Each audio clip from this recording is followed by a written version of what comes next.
जय हिंद, जय महाराष्ट्र। श्री धर्मेंद्र यादव जी। धर्मेंद्र यादव जी।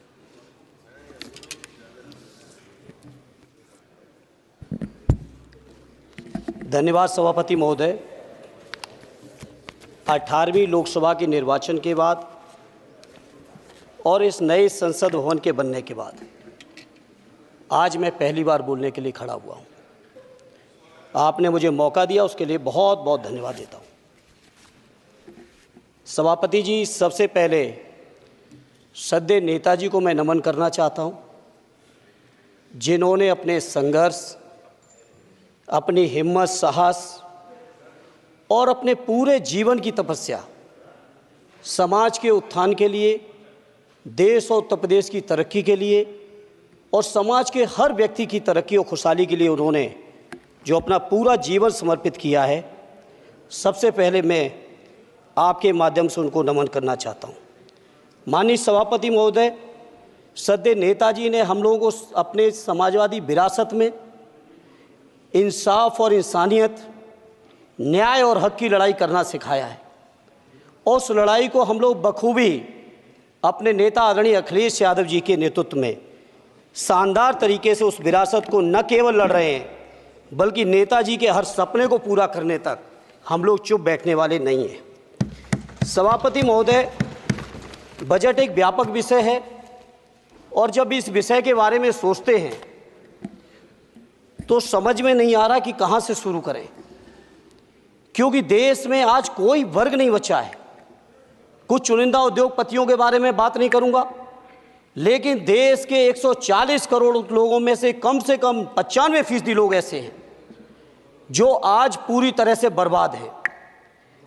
एनडीए की ये सरकार 11वां बजट पेश कर रही है, लेकिन इस 11वें बजट के बावजूद अगर मैं देखता हूं तो समाज की जो गरीबों के लिए सबसे ज़्यादा ज़रूरी चीज़ें हैं, स्वास्थ्य का है तो स्वास्थ्य 2023 और 24 में बजट घटा दिया है। किसानों का बजट जहां यूपीए के सरकार के समय 2014 तक 5.5 था, वहीं 24 आते आते ये 3.15 रह गया है। शिक्षा का बजट जहां 2013 में 4.77 था, आज 23-24 आते आते ये 2.5% रह गया है।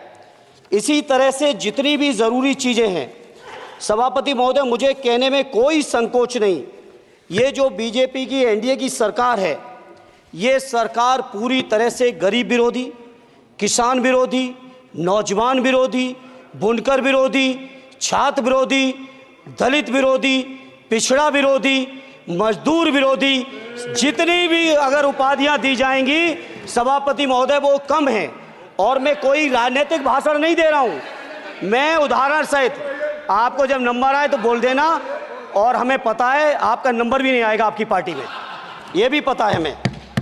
सभापति महोदय, श्रद्धेय नेताजी ने हमेशा कहा है कि चुनाव में या जनता के बीच किया हुआ वादा अगर आप पूरा नहीं करते हैं तो वो भी एक सबसे बड़ा भ्रष्टाचार है, और उस भ्रष्टाचार में अगर किसी ने वर्ल्ड रिकॉर्ड बनाया है तो बीजेपी की और एनडीए की सरकार ने बनाया है। सभापति महोदय, 2014 के चुनाव के समय प्रधानमंत्री जी ने वादे किए कि 2 करोड़ रोजगार हर साल मिलेंगे। स्वामीनाथन जी, जिनको भारत रत्न दिया है, सरकार को मैं धन्यवाद देता हूं, लेकिन वो धन्यवाद अधूरा है जब तक उनकी सिफारिशों को नहीं मानते हो। 2007-8 से लगातार मांग चल रही है देश में कि स्वामीनाथन जी की जो सिफारिश है किसानों को 1.5 गुना समर्थन मूल्य देने का, एमएसपी की गारंटी देने का, कानूनी हक और अधिकार देने का, उस गारंटी को आज तक नहीं माना, आज तक नहीं माना, आज तक नहीं माना। स्वामीनाथन जी को आज तक नहीं माना। अध्यक्ष जी, डिस्टर्ब ना करिए। सभापति महोदय, मेरा टाइम इसमें काउंट नहीं होगा। आप इधर, अरे यार, इसे जीता है तो ज्यादा ना बोलो, मालूम है कितने बड़े तीरंदाज हो। इधर चलो। स्वामीनाथन जी की आपने नहीं मानी, एमएसपी आपने लागू नहीं की। कितनी बढ़िया बातें कि खाद पे हम सब्सिडी बढ़ा रहे हैं, पहले 50 किलो को 45 किलो, फिर 45 किलो को 40 किलो, और मुझे लगता है कि एक तीसरा कार्यकाल पूरे होते होते केवल 10 ही किलो बचेगा खाद के कट्टे में, इससे ज़्यादा नहीं बचेगा। मंडी एक नहीं बनाई, आत्महत्या इतनी कर रहे हैं किसान। और किसान अगर अपनी एमएसपी की मांग करते हैं, हजारों किसान यहीं दिल्ली की सीमा पर मारे जाते हैं, और आप सोचते हो कि आपकी बात को कोई समझेगा नहीं। सभापति महोदय, नौजवानों को कितना गुमराह किया गया। नौजवानों से कह दिया गया हर साल 2 करोड़ रोजगार। मैं आज सवाल पूछता हूं अपने नौजवानों की ओर से, बताएं भारतीय जनता पार्टी के लोग, सरकार में बैठे लोग, 10 साल आपने राज कर लिया है, आखिर 20 करोड़ नौजवानों को रोजगार कहां है? अरे छोड़िए यार, अबे कोई नोटिस नहीं लेता तुम्हें, छोड़ो कोई नोटिस नहीं लेगा तुम्हें। 20 करोड़ नौजवान के रोजगार का हिसाब कहां है? आज 11वें बजट में जब याद आई तो वो भी ट्रेनिंग की बात करते हो। मैं कहना चाहता हूं IIM, IIT के नौजवानों को रोजगार नहीं दे पा रहे हो। आप सोच रहे हो इंटर्नशिप के इस छोटे से शगुफे से नौजवान खुश होंगे? देश के नौजवान खुश होने वाले नहीं है।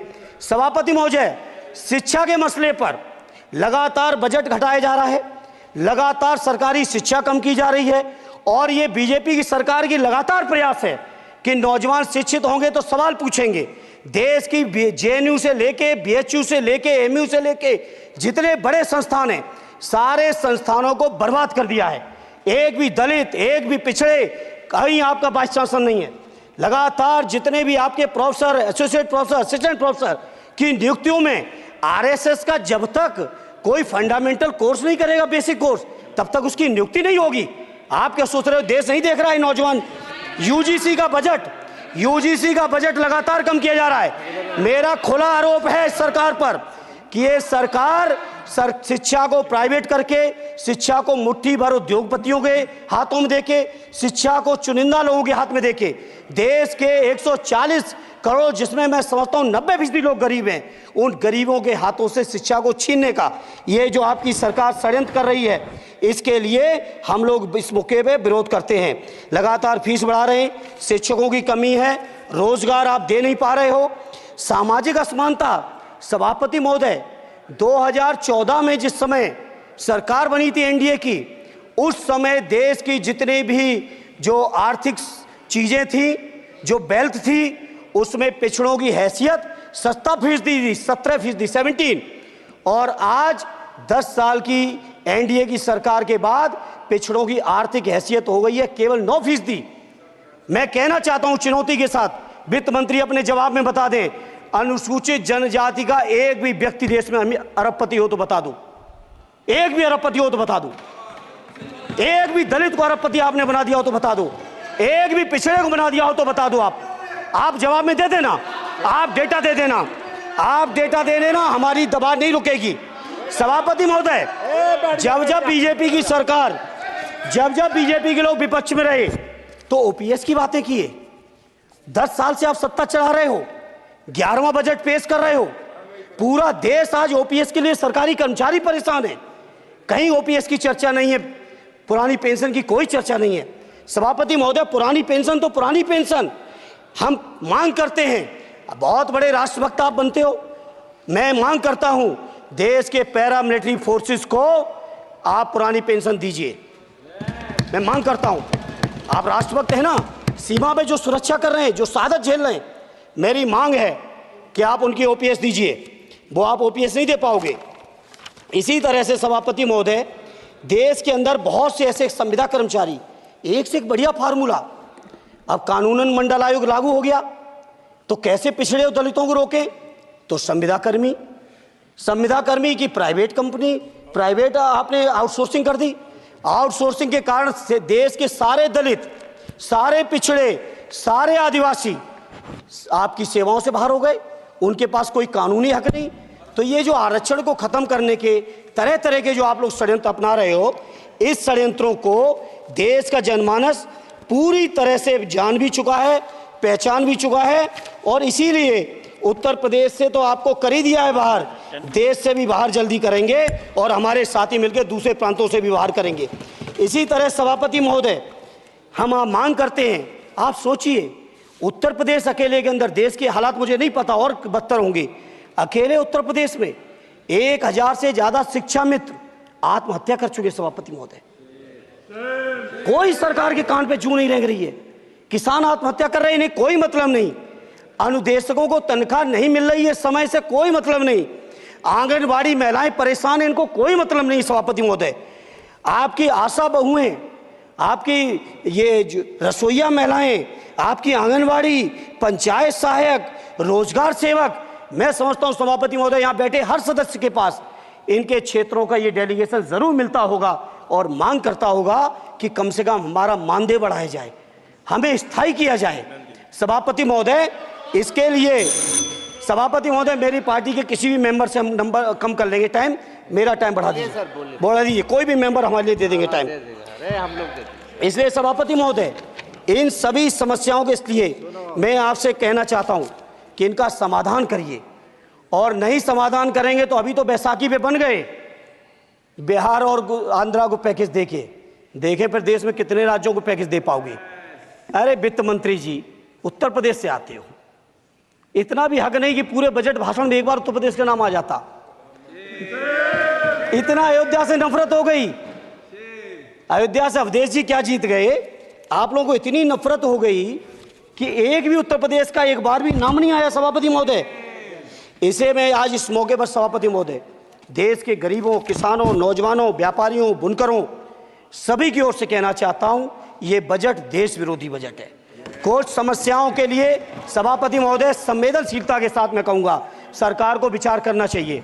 श्रद्धेय नेताजी जब रक्षा मंत्री थे, उन्होंने व्यवस्था दी थी कि देश के अंदर जो भी सैनिक शहीद हुए हैं उनको ससम्मान उनके घरों पे जाके राष्ट्रीय सम्मान के साथ उनकी अंत्येष्टि हो।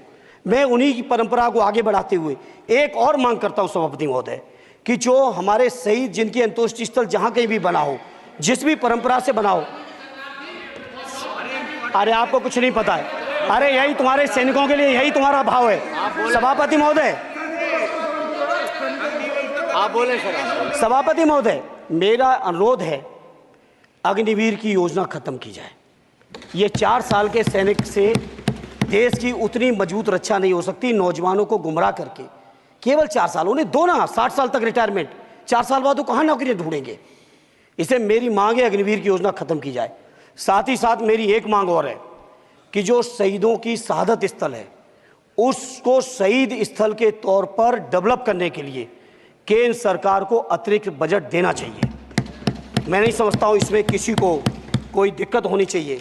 इसी तरह सभापति महोदय बातें बहुत लंबी लंबी की जाती हैं, थोड़ा सा मैं अपने क्षेत्र के बारे में कहूँगा। आदरणीय हमारे नेता माननीय राममूर्ति वर्मा जी ने भी कहा है, माननीय लालजी वर्मा जी ने भी, जो बाढ़ की समस्या है, जो समस्या बिहार में है नेपाल से पानी छोड़ने की, वही समस्या उत्तर प्रदेश की भी है। और विशेषकर पूर्वी उत्तर प्रदेश में अगर आप चलिए तो खीरी से शुरू करेंगे, पीलीभीत खीरी से लेके पूरा आप चले जाइए और एकदम कुशीनगर बॉर्डर तक, बिहार बॉर्डर तक पूरी की पूरी समस्या है। घाघरा जब आती है तो मैं समझता हूँ इन जिलों के लाखों लोगों को तहस नहस करके चली जाती है। जितना विकास होता है सभापति महोदय, बरसात के समय वो सारा का सारा विकास पूरी तरह से खत्म हो जाता है। इसलिए मेरी मांग है केंद्र की सरकार से कि बजट आप पास कर रहे हो तो कम से कम उत्तर प्रदेश से इतनी नफरत ना करो। 2 बार तो उत्तर प्रदेश की दम पे ही बैठे थे और तब भी ये वित्त मंत्री जी हंस रहे हैं, इनके यहाँ भी आता है, बाढ़ तो जाती होगी महाराज, बसता तो नहीं होगा, कुशीनगर बसता नहीं होगा, आपका मऊ बसता नहीं है, आजमगढ़ बसता नहीं, अम्बेडकर नगर बसता नहीं, बहराइच बसता नहीं, खीरी बसता नहीं, श्रावस्ती बसता नहीं, पीलीभीत बसता नहीं, बलिया बसता नहीं है, कुशीनगर बसता नहीं है, गोरखपुर बसता नहीं है। इतने जिले तो हमारे उत्तर प्रदेश के प्रभावित हैं। तो बिहार की तरह से एक विशेष पैकेज हमारे उत्तर प्रदेश के लिए भी दे दो। कम से कम इतना तो कहने की हिम्मत रखो, केवल चीखने के लिए बैठे हैं सब के सब। सभापति महोदय, दूसरा एक मैं बात, हमसे पूर्व जो सांसद रहे हमारे आजमगढ़ के, बड़ी लंबी लंबी बातें की, गोरखपुर से आजमगढ़ होते हुए बनारस तक का हमने रेलवे लाइन स्वीकृत करा दिया। सभापति महोदय, मैंने जब पता किया अधिकारियों से तो सच्चाई ये है कि अभी उस पर एक भी पैसे का बजट का आवंटन नहीं है, नहीं है बजट का आवंटन। हाँ, आज आप ही ने तो पेश किया बजट, आप ही तो साइन किए हो, निर्मला जी ने तो किया नहीं होगा, आप ही ने किया होगा। तो सभापति महोदय उस पर बजट भी आए, उस पर बजट भी आना चाहिए। दूसरा सभापति महोदय, ये जो समस्या है बाढ़ वाली, मैं समझता हूँ कोई अकेले मेरी नहीं है, मेरे अकेले क्षेत्र की नहीं है। जो भी संवेदनशील व्यक्ति होगा इस पर जरूर गंभीरता से सोचेगा, उसको सोचे। इसी के साथ मैं अपनी पार्टी की ओर से इस जन विरोधी बजट का पुरजोर विरोध करता हूं। बहुत बहुत धन्यवाद। श्री सुखदेव भगत जी।